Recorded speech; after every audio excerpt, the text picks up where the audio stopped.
Morning dear student, आज की class में हम लोग सॉल्व करेंगे मैथमेटिक्स के मोस्ट इंपॉर्टेंट टॉप 15 क्वेश्चन को। डियर स्टूडेंट, ये टॉप 15 क्वेश्चन ऐसे क्वेश्चन है जो आपके पॉलिटेक्निक अथवा आईईआरटी एंट्रेंस एग्जाम में बार बार पूछे गए क्वेश्चन है। डियर स्टूडेंट, प्रत्येक क्वेश्चन का सॉल्यूशन बिल्कुल कॉन्सेप्चुअल आपको कराने वाला हूँ, जिससे आपके प्रत्येक क्वेश्चन का कॉन्सेप्ट बिल्कुल अच्छी तरीके से समझ में आ सके। तो डियर स्टूडेंट, प्रत्येक क्वेश्चन का सॉल्यूशन बिल्कुल ध्यान से और अच्छी तरीके से समझते हुए चलिएगा, क्योंकि डियर स्टूडेंट प्रत्येक क्वेश्चन का सॉल्यूशन बिल्कुल सिंपल और बेसिक कॉन्सेप्ट के साथ मैं आपको कराने वाला हूं। तो स्टार्ट करते हैं आज की क्लास। देखते हैं डियर स्टूडेंट क्वेश्चन नंबर 1। तो क्वेश्चन नंबर 1 आपका इस प्रकार से है। एक त्रिभुज के शीर्ष दे रखा है 4,6, 2,-2 एवं 0,2 है, तो इसके केंद्रक के निर्देशांक क्या होंगे ये आपको बताना है।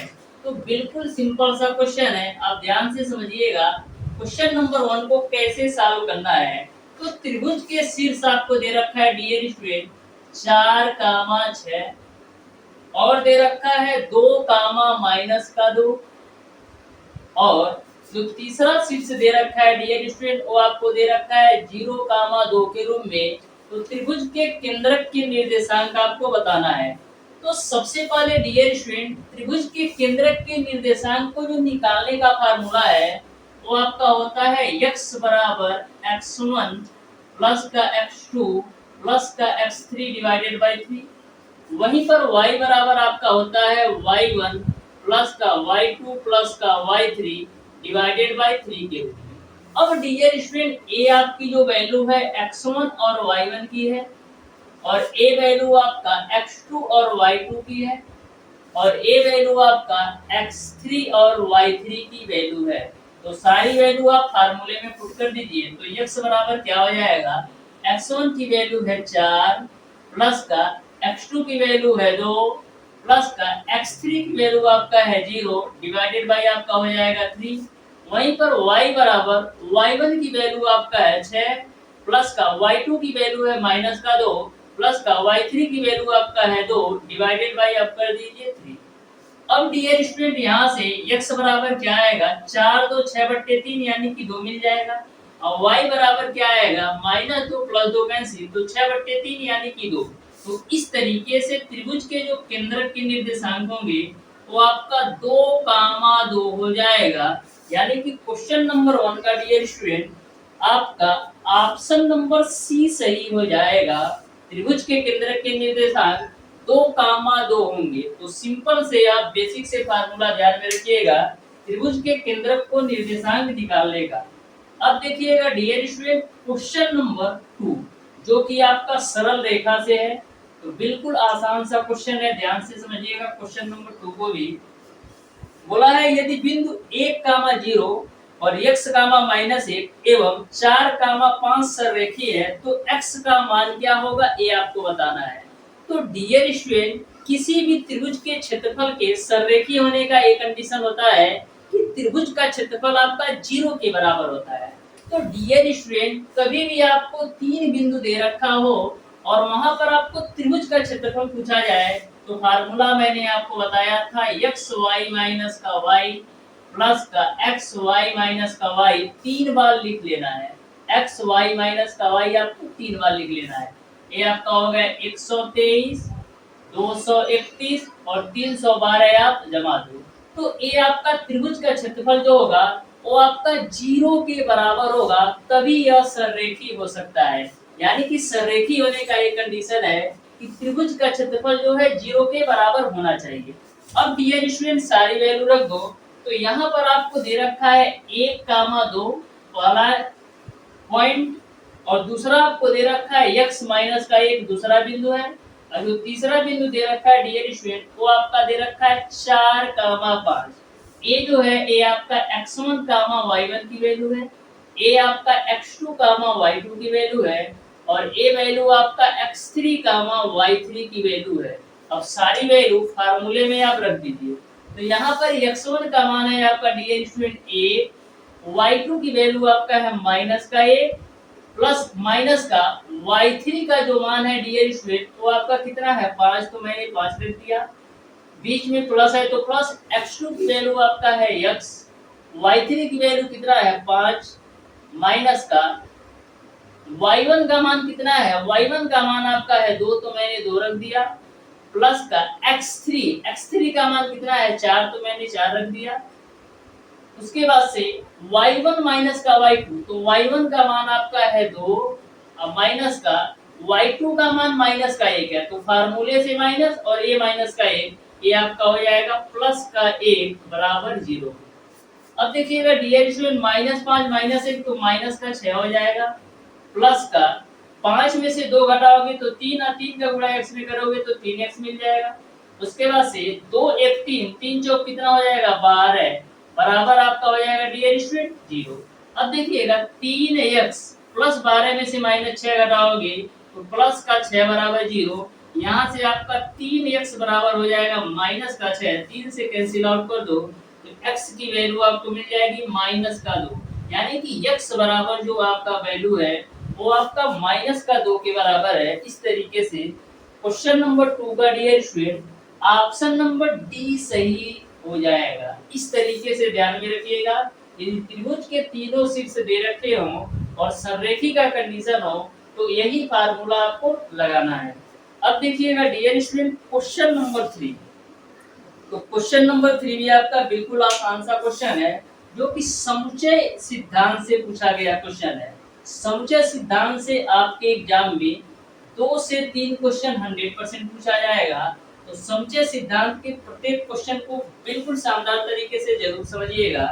तो क्वेश्चन नंबर 3 आपका डियर स्टूडेंट आपको a की वैल्यू दे रखा है, यानी कि समुच्चय a की जो वैल्यू दे रखा है डियर स्टूडेंट वो आपको दे रखा है 1 3 9 10 21 के रूप में, 1 3 9 10 और 21 के रूप में। और समुच्चय b की जो वैल्यू दे रखा है डियर स्टूडेंट वो आपको दे रखा है 4 6 8 10 के रूप में, 4 6 8 और 10 के रूप में।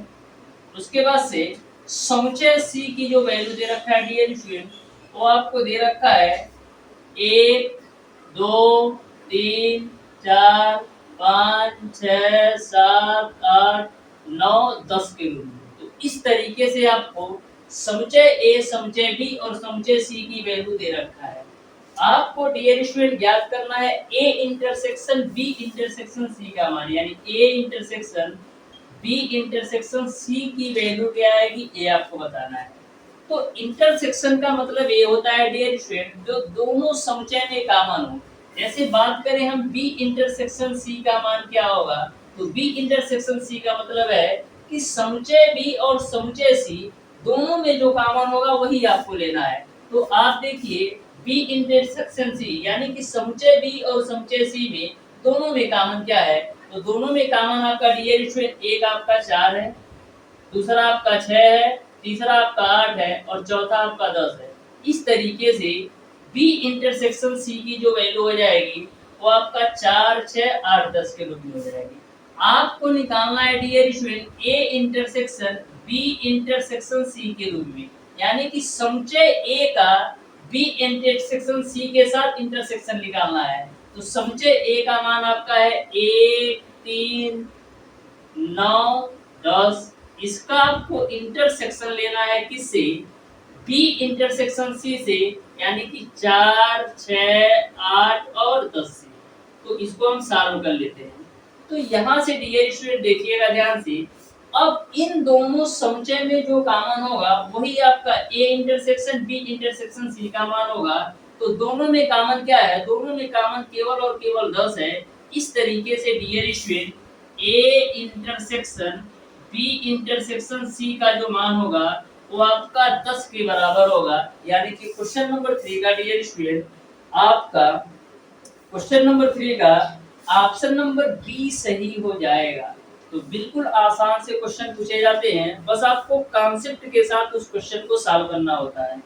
अब देखिएगा डियर स्टूडेंट क्वेश्चन नंबर 4, तो ध्यान से समझिएगा क्वेश्चन नंबर 4 को भी बिल्कुल सिंपल क्वेश्चन पूछे जाते हैं, बस आपको थोड़ा सा कॉन्सेप्ट और ट्रिक को ध्यान में रखना है जिससे आप किसी भी क्वेश्चन को कम से कम समय के अंदर 100% एक्यूरेसी के साथ सॉल्व कर सकें।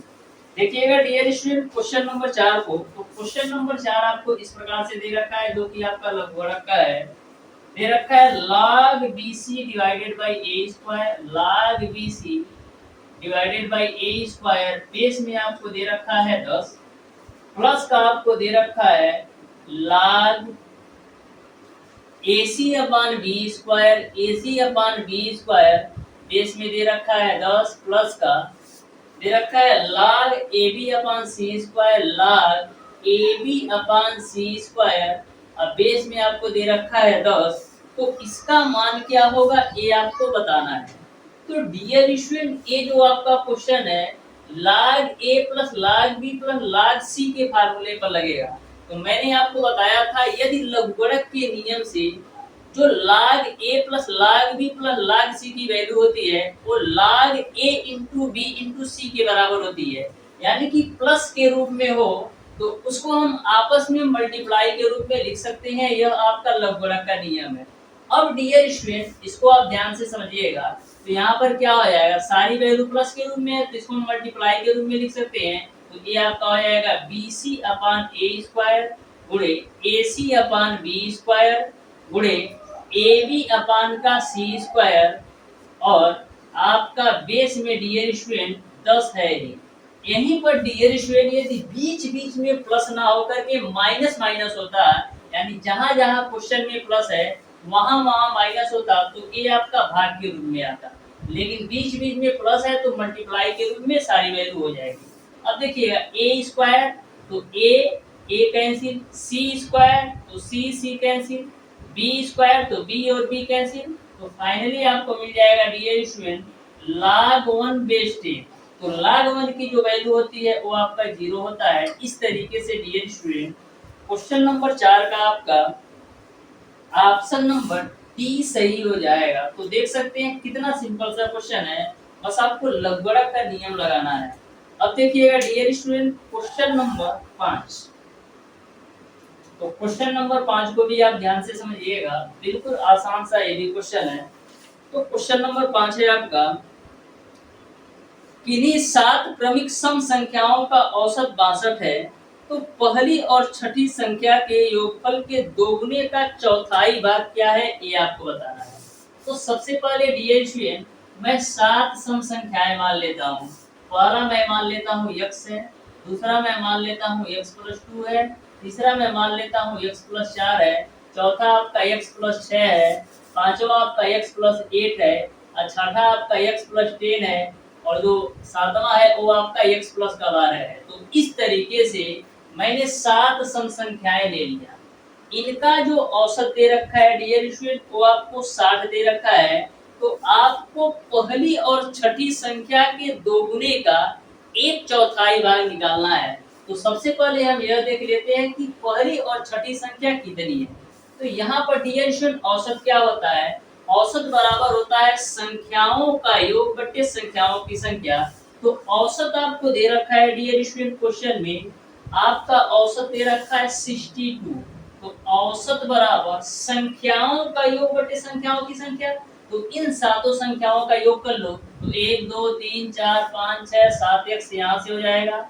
फिर उसके बाद से 2 और 4 6 6 12 8 20 10 30 10 40 तो 42 यहाँ से आपको मिल जाएगा। संख्याओं की संख्या कितनी है 7, तो 7 रख दीजिए, अब क्रॉस मल्टीप्लाई करिए तो 7 दूना 14 और 7 6 42 और 1 43 बराबर आपका हो जाएगा 7x प्लस का 42। अब देखिएगा 434 में से 42 घटा दो तो 7x बराबर क्या मिलेगा, 4 में से 2 जाएगा 2, 13 में से 4 जाएगा 9, और यहाँ पर आपका हो जाएगा 3। तो 7 से कैंसिल आउट कर लो तो 7 बचे 35 बचे 4 2 7 6 42, यानी x की जो वैल्यू आ गई वो आपका आ गया 56। x की जो वैल्यू आ गई वो आपका 56, यानी कि जो पहली संख्या है वो आपका 56 है। आपको पहली और छठी संख्या के योगफल के दोगुने का एक चौथाई भाग निकालना है। तो पहली संख्या 56 है तो छठवीं संख्या कितना होगा 56 प्लस का 10 यानी कि 66 हो जाएगा। तो पहली और छठी संख्या के योगफल का दोगुना, तो पहली संख्या आपका 56 था और छठी संख्या आपका 66 था, इसके योगफल का दोगुने का एक चौथाई भाग तो 1/4 मैंने कर दिया। अब देखिएगा 2 से काटेंगे तो 2 दूना 4, यहाँ से 56 और 66 जोड़ो तो 6 दूना 12 को 2, 6 5 11, 1 12 हो जाएगा, बटे का 2 करोगे तो फाइनली आपको मिल जाएगा 61। इस तरीके से पहली और छठी संख्या की योगफल के दोगुने का 1/4 भाग आपका 61 होगा। यानी कि क्वेश्चन नंबर 5 का डियर स्टूडेंट आपका ऑप्शन नंबर डी सही हो जाएगा। अब देखिएगा डियर स्टूडेंट क्वेश्चन नंबर 6, तो ध्यान से समझिएगा क्वेश्चन नंबर 6 को भी। बिल्कुल सिंपल सा क्वेश्चन है जो कि आपका माध्यिका से पूछा गया क्वेश्चन है। तो माध्य, माध्यिका और बहुलक से भी 2 से 3 क्वेश्चन आपके एग्जाम में बनते हैं। तो ध्यान से समझिएगा क्वेश्चन नंबर 6 को कैसे सॉल्व करना है। बोला है यदि आंकड़ों 59, 62, 65 x प्लस 2 और 72, 85 और 94 की माध्यिका आपका 69 हो तो x का मान क्या आएगा ये आपको बताना है। तो ध्यान से समझिएगा क्वेश्चन नंबर 6 को कैसे सॉल्व करना है।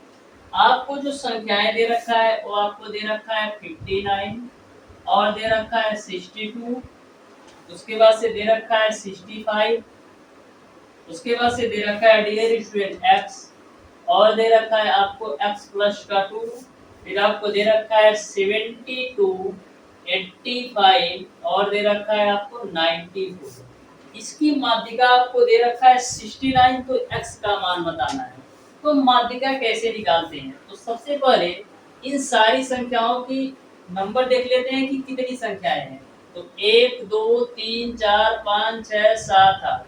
तो यदि संख्याओं की संख्या सम है तो बीच की दो संख्याओं के योगफल का आधा जो है वो आपका माध्यिका होती है। क्यों? क्योंकि संख्याओं की जो संख्या है वो आपका सम है, तो बीच की दो संख्या लेना है।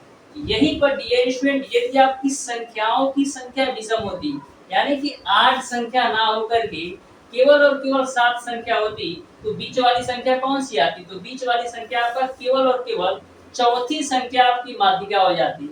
लेकिन यहाँ पर संख्याओं की संख्या 8 है, तो बीच के दो नंबर लेना है, उनका 2 से डिवाइड करेंगे तो आपको माध्यिका मिल जाएगा।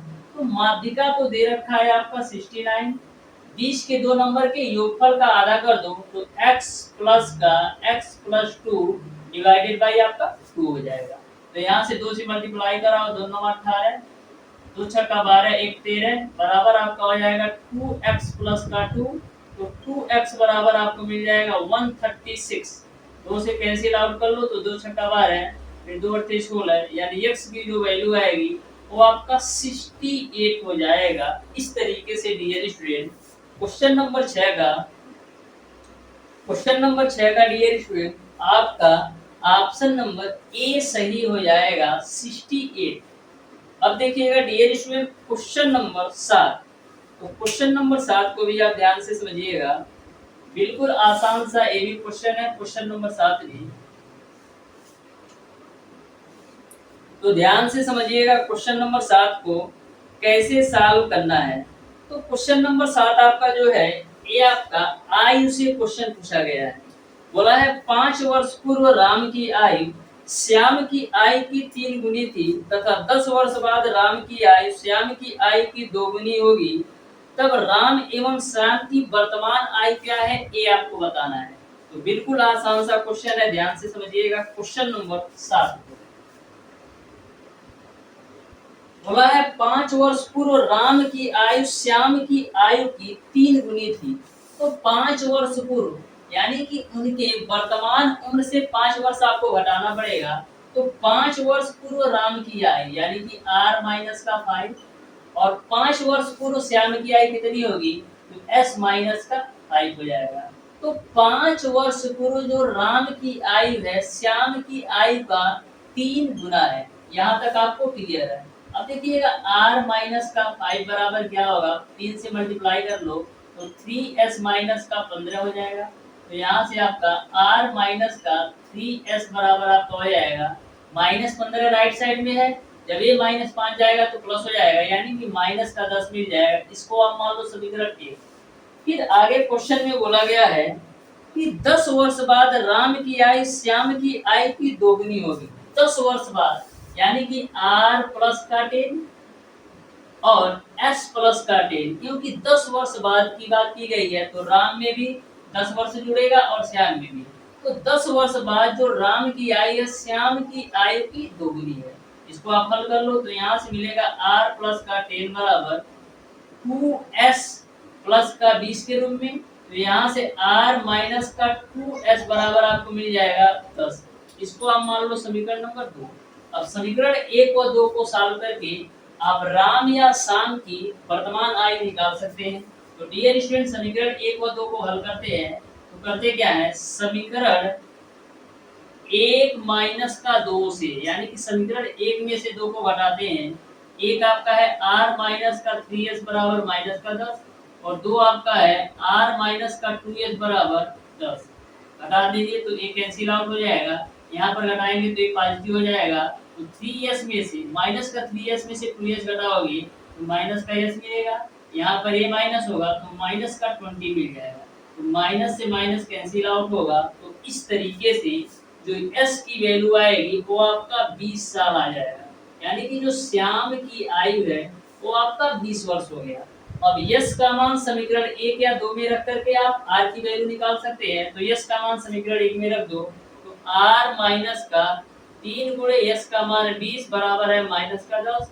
तो यहाँ से आर का जो मान आएगा वो आपका 50 वर्ष आएगा।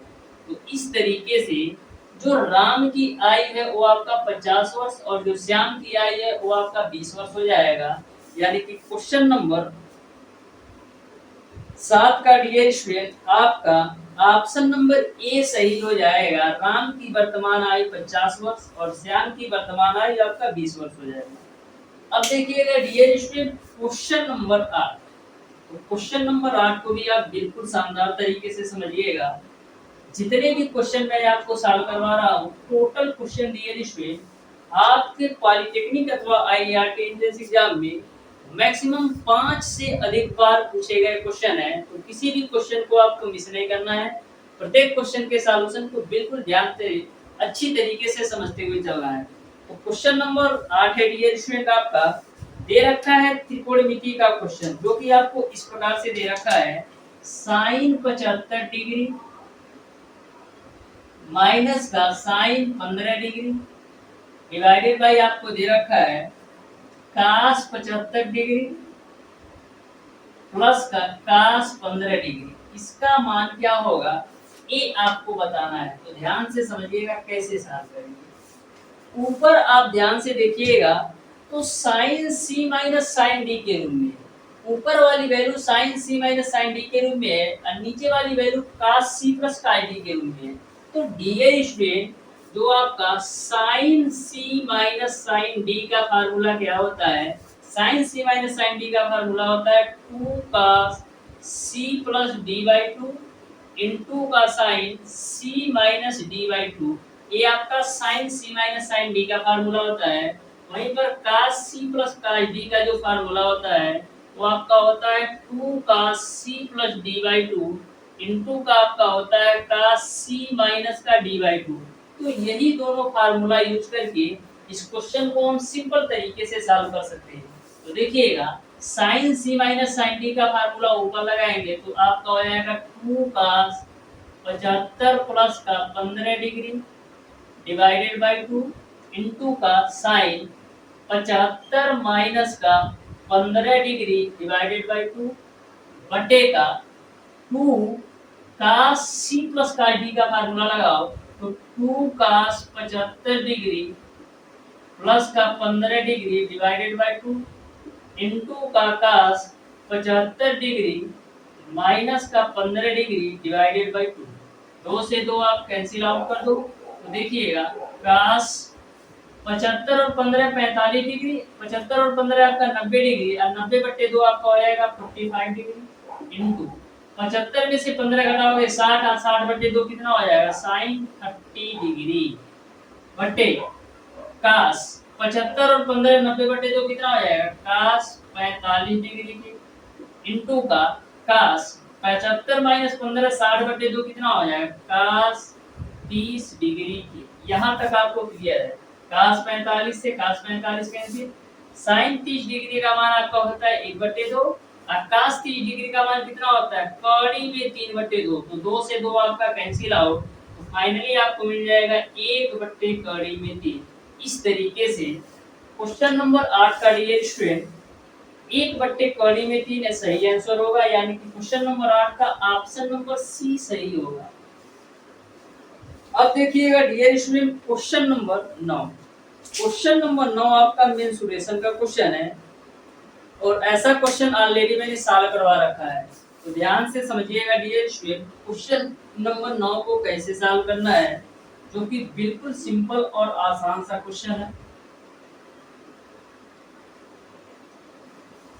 तो क्वेश्चन नंबर 9 में आपका इस प्रकार से पूछा गया है कि एक लंब वृत्ताकार शंकु ए का आयतन लंब वृत्ताकार शंकु बी के आयतन का 3 गुना है, तो शंकु बी की ऊंचाई ए की अपेक्षा 3 गुनी है, तो ए की त्रिज्या बी की त्रिज्या में अनुपात क्या है ये आपको बताना है। तो ध्यान से समझिएगा, बिल्कुल सिंपल सा क्वेश्चन है क्वेश्चन नंबर 9 भी। तो सबसे पहले डियर स्टूडेंट जो आपके लंब वृत्तीय शंकु है, एक आपका ए है और दूसरा आपका बी है। तो पहले लंब वृत्तीय शंकु यानी कि लंब वृत्तीय शंकु ए का मैं आयतन मान लेता हूं कि 1/3 पाई r1 स्क्वायर इंटू का h1 है, क्योंकि शंकु का आयतन आपका 1/3 पाई r स्क्वायर h होता है।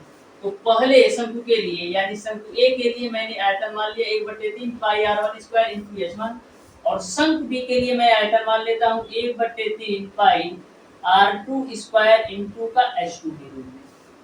फिर क्वेश्चन में ऐसा बोला गया है कि शंकु ए का आयतन लंब वृत्ताकार शंकु बी के आयतन का 3 गुना है, यानी कि जो शंकु ए का आयतन है शंकु बी के आयतन का 3 गुना है, तो मैंने भी 3 गुना कर दिया। 1/3 पाई से 1/3 पाई कैंसिल, तो यहाँ से आपको मिल जाएगा r1 का स्क्वायर इंटू h1 बराबर 3 r2 का स्क्वायर इंटू का h2। फिर क्वेश्चन में आगे बोला गया है कि शंकु बी की ऊंचाई ए की अपेक्षा 3 गुनी है। जो शंकु बी की ऊंचाई है डियर स्टूडेंट ए की अपेक्षा 3 गुनी है, यानी यदि ए की ऊंचाई 1 होगी तो बी की आपका 3 होगी। क्योंकि क्वेश्चन में बोला गया है कि शंकु बी की ऊंचाई ए की अपेक्षा 3 गुनी है, तो यदि ए की ऊंचाई 1 है तो बी की ऊंचाई आपका 3 होगा। अब यहाँ पर आप h1 और h2 की वैल्यू रख दो, तो r1 का स्क्वायर h1 की वैल्यू यानी कि a1 का ऊंचाई कितना है 1, तो 1 रख दिया बराबर 3 r2 का स्क्वायर h2 का मान कितना है यानी कि b की ऊंचाई, तो ये आपका है 3, तो 3 रख दिया। तो यहाँ से आप r1 का स्क्वायर बटे r2 का स्क्वायर की वैल्यू निकालोगे तो 9/1 मिल जाएगा। तो r1 अपन r2 की जो वैल्यू आ जाएगी वो आपका 3:1 आ जाएगा, जिसको हम 3 संबंधे 1 के रूप में लिख सकते हैं। इस तरीके से डियर स्टूडेंट जो त्रिज्या में अनुपात आएगा वो आपका 3:1 होगा, यानी क्वेश्चन नंबर 9 का ऑप्शन नंबर ए सही हो जाएगा। अब देखिएगा डियर स्टूडेंट क्वेश्चन नंबर 10, तो बिल्कुल सिंपल सा ए बी क्वेश्चन है, बस आपको बिल्कुल शानदार तरीके से कॉन्सेप्ट के साथ सॉल्व करना है क्वेश्चन नंबर 10 को। तो क्वेश्चन नंबर 10 आपका इस प्रकार से है, बोला है यदि दो संख्याओं का योग 25 एवं गुणनफल 144 है तो उन संख्याओं का अंतर क्या होगा ये आपको बताना है। तो देखना डियर स्टूडेंट बिल्कुल सिंपल सा ये क्वेश्चन है। बोला है कि दो संख्याओं का योगफल आपका 25 है, तो मैंने मान लिया कि दो संख्याएं a प्लस b है, पहली संख्या a है और दूसरी संख्या b है, तो दोनों संख्याओं का जो योगफल है वो आपका है 25 और गुणनफल यानी a इंटू बी की जो वैल्यू दे रखा है 144, तो आपको बताना है कि दोनों संख्याओं का अंतर क्या होगा, यानी a माइनस का b की वैल्यू क्या होगी ये आपको बताना है। तो देखिएगा क्वेश्चन को आप बिल्कुल सिंपल तरीके से आप सॉल्व कर सकते हैं। आपको सोचना ये है डियर स्टूडेंट कि कौन सी दो संख्याएं ऐसी लो कि गुणा करने पर 144 आ जाए और जोड़ने पर 25 आ जाए। तो 16 9 आपका होता है 144, यानी कि हम 144 को हम लिख सकते हैं 16 गुणे 9 के रूप में, यानी a की वैल्यू आपका 16 हो जाएगी और b की वैल्यू आपका 9 हो जाएगी। तो 16 9 आपका 144 हो जाएगा, और यहाँ पर आप 16 और 9 जोड़ोगे तो 25 भी हो जाएगा। तो ज़्यादा आपको सॉल्व करने की ज़रूरत नहीं है, यहीं पर आपका आंसर आ गया। तो मैंने ऐसा नंबर एक सोचा कि जो गुणा करने पर आपका 144 आए और जोड़ने पर 25 आए, तो 16 नवा मेरा 144 भी हो जा रहा है और 16 नवा आपका 25 भी हो जा रहा है। यानी कि जो पहली संख्या है वो आपका है 16 और जो दूसरी संख्या है वो आपका 9। तो 16 में से 9 घटाओगे तो 7 मिल जाएगा, यही आपका आंसर हो जाएगा। तो ध्यान में रखिएगा, कभी भी आपको ऐसा क्वेश्चन पूछा जाए तो दिमाग से सोच करके भी सॉल्व कर सकते हैं। अब देखिएगा डियर स्टूडेंट, क्वेश्चन नंबर 11। तो क्वेश्चन नंबर 11 को भी आप ध्यान से समझिएगा, बिल्कुल आसान सा यही क्वेश्चन है। क्वेश्चन नंबर 11 है आपका कि उस त्रिभुज एबीसी की भुजा AB का समीकरण ज्ञात करो जिसके कोणीय बिंदु के निर्देशांक आपको दे रखा है 0,1 2,0 एवं -1, -2 के रूप में। तो बिल्कुल आसान सा ये भी क्वेश्चन है, ध्यान से समझिएगा क्वेश्चन नंबर 11 को भी। तो देखिएगा, इस तरीके से मैं एक त्रिभुज ड्रा कर लेता हूँ डियर स्टूडेंट, जिसका हम नामकरण कर देते हैं ए बी और सी के रूप में। बिंदु ए के निर्देशांक दे रखा है 0,1 और बिंदु बी के निर्देशांक दे रखा है 2,0 और बिंदु सी के जो निर्देशांक दे रखा है वो आपको दे रखा है -1, -2 के रूप में। तो आपको यह बताना है कि ए बी का समीकरण ज्ञात करो, यानी कि ए से बी तक के बीच का क्या समीकरण आएगा, ये आपको ज्ञात करना है। तो समीकरण कब ज्ञात कर सकते हैं, जब दो बिंदुओं से होकर जाने वाली रेखा के समीकरण का फार्मूला आपको पता है। तो दो बिंदुओं से होकर गुजरने वाली जो रेखा का समीकरण होता है वो आपका होता है y माइनस का y1 बराबर y2 माइनस का y1 बटे का x2 माइनस का x1 इंटू का आपका होता है x माइनस का x1। यह दो बिंदुओं से होकर गुजरने वाली रेखा के समीकरण का फार्मूला होता है। जो ए वाली वैल्यू होती है x1 और y1 की वैल्यू होती है, और जो ए वाली वैल्यू होती है वो आपका x2 और y2 की वैल्यू होती है। तो सारी वैल्यू रख दो। तो y माइनस का y1 का मान कितना है 1, तो 1 रख दिया। y2 का मान कितना है 0, तो 0 रख दिया। माइनस का y1 का मान 1 है बटे x2 का मान आपका है 2 माइनस का x1 का मान कितना है 0, x माइनस का x1 का मान कितना है 0। इसी को हल कर लो तो y माइनस का 1 बराबर माइनस का 1 बटे का 2 x हो जाएगा। अब क्रॉस मल्टीप्लाई कर लो तो 2y माइनस का 2 बराबर माइनस का x हो जाएगा। तो 2y प्लस का x बराबर 2 के रूप में लिख सकते हैं। इस तरीके से AB के बीच जो समीकरण बनेगा वो आपका 2y प्लस का x बराबर 2, जिसको हम इस तरीके से भी लिख सकते हैं x प्लस 2y बराबर 2 के रूप में। यानी कि क्वेश्चन नंबर 11 का डियर स्टूडेंट आपका ऑप्शन नंबर सी सही हो जाएगा। ऑप्शन नंबर सी सही हो जाएगा। तो ध्यान में रखिएगा, दो बिंदुओं से होकर गुजरने वाली रेखा का समीकरण आपका ए होता है। अब देखिएगा डियर स्टूडेंट क्वेश्चन नंबर 12। तो क्वेश्चन नंबर 12 को भी आप ध्यान से समझिएगा, बिल्कुल आसान सा क्वेश्चन है जिसको आप इरिगेशन के माध्यम से सॉल्व कर सकते हैं।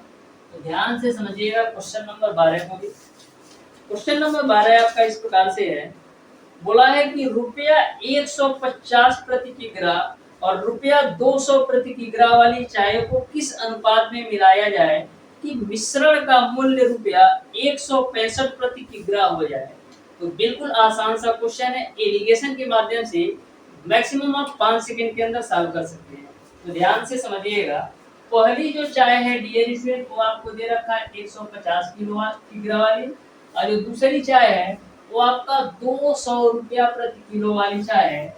इनको बोला है किस अनुपात में मिलाया जाए कि मिश्रण का मूल्य आपका 165 हो जाए। तो पहली किस्म की चाय आपका ए है और दूसरी किस्म की चाय आपका ए है, और इनको मिलाने पर 165 रुपया प्रति किलो बेचने पर किस अनुपात में दोनों चाय को मिलाना होगा, ये आपको बताना है।